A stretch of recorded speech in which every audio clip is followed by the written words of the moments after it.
আজি এটা বিশেষ দিন, সেয়েহে ভাবিলোঁ বিশেষ দিনত অলপমান বাহিৰৰ পৰা ওলাই আহোঁ। যিহেতু বাহিৰলৈ গ'লে অলপ মনটো বহুত ভাল লাগে। আৰু সেই বিশেষ দিনটোনো কি আপোনালোকক জনাই আছোঁ। আৰু এই দেখিছেনে, ভাইটিৰ হাতত কেকো আছে। আৰু গম পাবই, কেক যেতিয়া আছে নিশ্চয় কিবা এটা আছে। সেয়েহে ৰ'ব, মই জনাই আছোঁ। আমাৰনো কি, আমাৰতো প্ৰত্যেকটো দিন ঘৰখনৰ কামৰ মাজতেই গৈছে নহয় জানো। সেয়েহে বিশেষ দিন বুলি ক'লে এপাক ওলাই গ'লে ঘৰখনৰ পৰা অকণমান এদিনৰ বাবেও যদি ওলাই যাওঁ, কিমান যে মনটো আনন্দ লাগে, ফূৰ্তিয়ে ভৰি পৰে। সকলো দুখ সুখ পাহৰি এটা বেলেগ এটা পৰিৱেশৰ মাজতে সোমাই পৰোঁ। অকল মোৰেই নহয়, আপোনালোকৰো চাগে নহয় জানো। দুখ আৰু সুখৰ মাজতেইতো জীৱন। সকলো মানুহে এটা এটা আশা আৰু এটা এটা সপোন লৈ জীয়াই আছে আৰু জীয়াই থাকিবও লাগিব। মানুহৰ যদি আশাই নাই বা সপোনেই নাই, তেতিয়াহ'লে মানুহক জীয়াই থকা কোনো অৰ্থই নাই। বাৰু, জীৱনটোৰ কথানো কিমান ক'ম আৰু, সকলোৱে জানে আৰু নিজৰ নিজৰ জীৱনটোৰ কথা নহয় জানো। এতিয়া আহকচোন, আমি ক'ত গৈ আছোঁ তাকেই আপোনালোকক জনাওঁ। এয়া দেখিছেনে, খিৰিকীৰ বাহিৰলৈ আমি আহিছোঁ আচলতে কলাক্ষেত্ৰ, চুকাফা কলাক্ষেত্ৰ। আৰু সকলো চাগে আহিছে, আৰু যিসকল অহা নাই আৰু সেইসকলে মোৰ ভিডিঅ'টোৰ দ্বাৰা ধুনীয়াকৈ চাব পাৰিব। আৰু ইয়াৰ মাজতে এটা কথা কওঁ, মোৰ চেনেলত যদি কোনোবা নতুনকৈ আহিছে, প্লিজ ছাবস্ক্ৰাইব কৰিব, লগতে লাইক কৰিব আৰু কেনেকুৱা পাইছে কমেণ্ট কৰিবলৈ নাপাহৰিব। এতিয়া আহোঁ আমাৰ বিশেষ দিনটোৰ কথা। আমাৰ বিশেষ দিনটো আছিল 2016 চনৰ জুলাই মাহৰ 12 তাৰিখ। আৰু সেই দিনটোতে আমি দুয়ো এক হ'ম বুলি পলাই আহিছিলোঁ। তেতিয়া বয়সো কিন্তু বেছি নাছিল, মাত্ৰ 20 বছৰ বয়স আছিল। আৰু এতিয়া হ'লোঁ মই 27 বছৰীয়া আৰু এটি সন্তানৰ মাতৃও হ'লোঁ।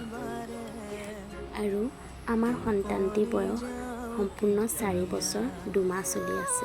আৰু এতিয়া আমাৰ বৈবাহিক জীৱনৰ 8টা বছৰ কমপ্লিট হ'ল। ভিডিঅ'ৰ মাজতে ৰিলছ বনাইছিলোঁ, মই তাকো আপোনালোকক অকণমান দেখাই দিলোঁ। কথা কওঁতে পাহৰিয়ে গৈছিলোঁ। আৰু মোৰ ইনষ্টাগ্ৰাম আইডিটো dasrosmi08 বুলি আছে, আপোনালোকে ছাৰ্চ কৰিলে নিশ্চয় পাব। আৰু লগতে তাতো মোক ফ'ল' কৰি দিব।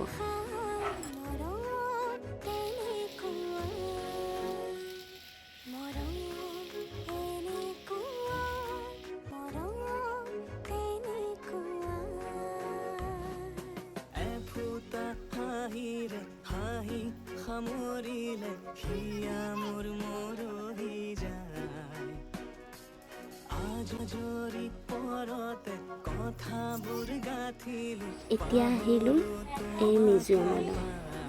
পিছে ইয়াৰ ভিতৰত কি কি আছে আপোনালোকক দেখাব নোৱাৰিম, কাৰণ ইয়াত মোবাইল এলাউড নাই। আৰু ইয়াৰ ভিতৰত যি আছে মই আপোনালোকক অকণমান কৈ দিওঁ। ইয়াৰ ভিতৰত পুৰণা দিনৰ যিখিনি আহোম ৰজাৰ দিনৰ নিয়ম আছিলে, যেনে বিয়াই হওক বা ল'ৰা ছোৱালী বা চলোৱা নিয়ম, কেনেধৰণে তেওঁলোকে সাজপাৰ পৰিধান কৰিছিলে, অলংকাৰ পৰিধান কৰিছিলে, সেইবোৰ আছিলে। আৰু আহিলে আপোনালোকে নিশ্চয় দেখা পাবই, চাই যাব। আৰু টিকেটৰ মূল্য মাত্ৰ 30 টকা। আৰু এতিয়া আমি চানা খালোঁ শেষ। তাৰ পৰা আহি আমি এডোখৰ ধুনীয়া ঠাই, য'ত কাষত নদী আছে, ধুনীয়া ঠাইত আমি ৰখিলোঁ। ৰখি তাতে কেক কাটিলোঁ, তাৰপিছত ৰিলছ বনালোঁ আৰু ইজনে আনজনক কেক খোৱালোঁ। এনেদৰে আমি বিশেষ দিনটো চেলিব্ৰেশ্যন কৰিলোঁ। আৰু সকলোৱে আমাক উইছ কৰিব, যাতে এনেদৰে আমি আগলৈও থাকিব পাৰোঁ মৰম চেনেহৰে।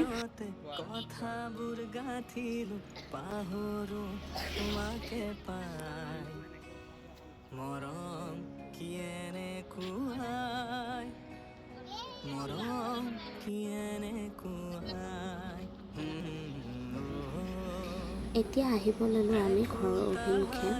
আৰু আহি থাকোঁতে ইমান জোৰে ভোক লাগিলে, ভাবিলোঁ কিবা এটা খাই যাওঁ। আৰু সেয়েহে আমি দেৰগাঁও টোচাত সোমালোঁ, যিখন টোচা নাৰিকলগুৰিত আছে। আৰু আমি সোমাই তাত চোলা পৰঠা, তাৰপিছত fried rice, chicken fried rice খাইছিলোঁ আৰু চিকেন ম'ম' এনেদৰে খালোঁ। খাই মেলি আকৌ আমি ঘৰৰ অভিমুখে উভতিছিলোঁ। কিন্তু মই এটা কথা আপোনালোকক জনাবলৈ পাহৰিলোঁ, আমি যে গৈছিলোঁ সেই কলাক্ষেত্ৰ ক'ত আছে।